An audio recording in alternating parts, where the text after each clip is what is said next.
Hi friends, welcome to Sai Meenu's Kitchen. நம்ம இன்னைக்கு புடலங்காய் கூட்டு எப்படி செய்யலாங்க தான் நம்ம இன்றைக்கி பார்க்க போகிறோம். என்னோடய ஸ்டைலில் நான் எப்படி பண்ணுவேங்கிறதான் நான் இன்றைக்கி உங்களுக்கு வந்து செஞ்சு காமிக்க போகிறேன். அதுக்கு ஒரு 3லேருந்து ஒரு 4 சில் தேங்காய் வந்து சின்னதாக கட் பண்ணி சேர்த்துருக்குறேன். தேவையான அளவு பச்சை மிளகா, 1 ஸ்பூன் அளவு பெருஞ்சீரகம் சேர்த்து கொஞ்சமாக தண்ணி சேர்த்து இது மாதிரி கொஞ்சம் கொரப்பாக இருக்கிற மாதிரி அரைச்சி வச்சுருக்கிறேன். இப்போ இதில் உள்ள தோலெல்லாம் ரிமூவ் பண்ணி இது மாதிரி கட் பண்ணி வச்சுருக்கிறேன்.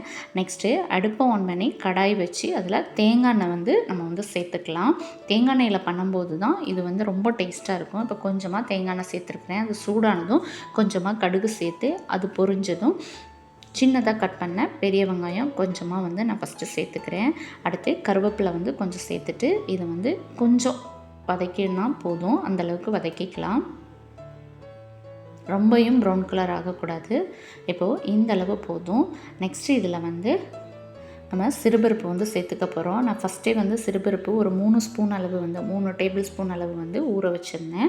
இப்போ அதை வந்து நான் இதில் சேர்த்துக்கிறேன். இது வந்து நல்லா ஊறி வந்திருக்கு.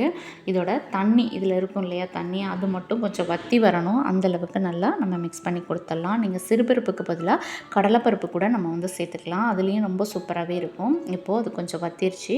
இப்போ இதில் கட் பண்ணி வச்சுருக்கிற புடலங்காயை வந்து சேர்த்துட்டு நல்லா எல்லா இடத்துலையும் ஈவனாக நல்லா மிக்ஸ் பண்ணி கொடுத்துடலாம்.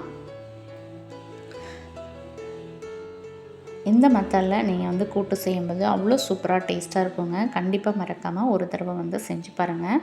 இப்போது இதை வந்து மூடி போட்டு கொஞ்சம் நேரம் வந்து வதக்கிக்கலாம். நம்ம கொஞ்சம் நேரம் இருக்கட்டும். மூடி போடும்போது தான் நம்மளுக்கு வந்து அது கொஞ்சம் ஸ்பீடில் வெந்து வரும். ஃபஸ்ட்டு ஓப்பன் பண்ணி வச்சு கொஞ்சம் நேரம் நான் வந்து வச்சுருந்தேன். அதுக்கப்புறம் மூடி போட்டு வச்சுட்டு இப்போ ஓப்பன் பண்ணி பார்த்துக்கிறேன். இப்போது இது வந்து ஒரு பாதி அளவு வெந்து வரணும். அந்தளவுக்கு நம்ம வந்து வெயிட் பண்ணலாம். இப்போது கொஞ்சம் நேரத்துக்கு பிறகு நான் வந்து ஓப்பன் பண்ணி பார்த்துக்கிறேன். இப்போது பாதி அளவு ஓரளவு வந்து வெந்திருக்கு. இந்த டைமில் வந்து நான் உப்பு இதுக்கு தேவையான அளவு உப்பு வந்து நான் வந்து சேர்த்துறேன். அது மாதிரி நம்ம பச்சை மிளகா சேர்த்தோம் இல்லையா, நம்மளுக்கு எவ்வளோ காரம் வேணுமோ அதுக்கு தகுந்த மாதிரி நம்ம பச்சை மிளகா வந்து தேங்காயோட சேர்த்து அரைச்சிக்கணும். இப்போது இதை வந்து மூடி போட்டு கொஞ்சம் நேரம் நம்ம வந்து வச்சிடலாம். இப்போ பாருங்கள், இப்போ ஓரளவு வெந்திருக்கு. ஃபுல்லாக வேகலை, ஓரளவு வெந்திருக்கு. இந்த டைமில் வந்து அரைச்சி வச்சுருந்த அந்த தேங்காய் வந்து நான் அதில் வந்து சேர்த்துட்டு நல்லா மிக்ஸ் பண்ணி கொடுத்துட்றேன். இனி வந்து மூடி போடக்கூடாது. ஓப்பன் பண்ணி வச்சு கொஞ்சம் நேரம் வச்சுக்கணும். அதோட பச்சை ஸ்மெல்லாம் போகணும். அந்தளவுக்கு நம்ம வந்து வெயிட் பண்ணிக்கலாம். அப்படி பண்ணும்போது தான் நம்மளுக்கு வந்து டேஸ்ட்டாக இருக்கும். இதோட மனம் பார்த்திங்கன்னா அவ்வளோ சூப்பராக இருக்குங்க. கண்டிப்பாக நீங்கள் ட்ரை பண்ணி பாருங்கள். ட்ரை பண்ணி பார்த்துட்டு உங்களோட ஃபீட்பேக்கை கமெண்ட்டில் சொல்லுங்கள். இப்போது ஓரளவு நல்லா வந்துருச்சு. அடுப்பை வந்து ஆஃப் பண்ணிவிட்டேன். அவ்வளோதான், நம்மளோட புடலங்காய் கூட்டு வந்து ரெடி ஆயிடுச்சு. இதை வந்து வேறொரு பிளேட்டில் வந்து நான் வந்து மாற்றிடுறேன்.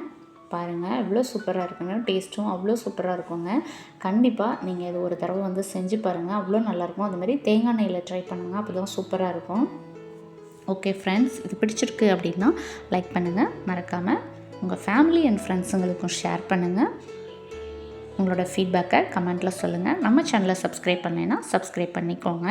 ஓகே ஃப்ரெண்ட்ஸ், தேங்க்ஸ் ஃபார் வாட்சிங்.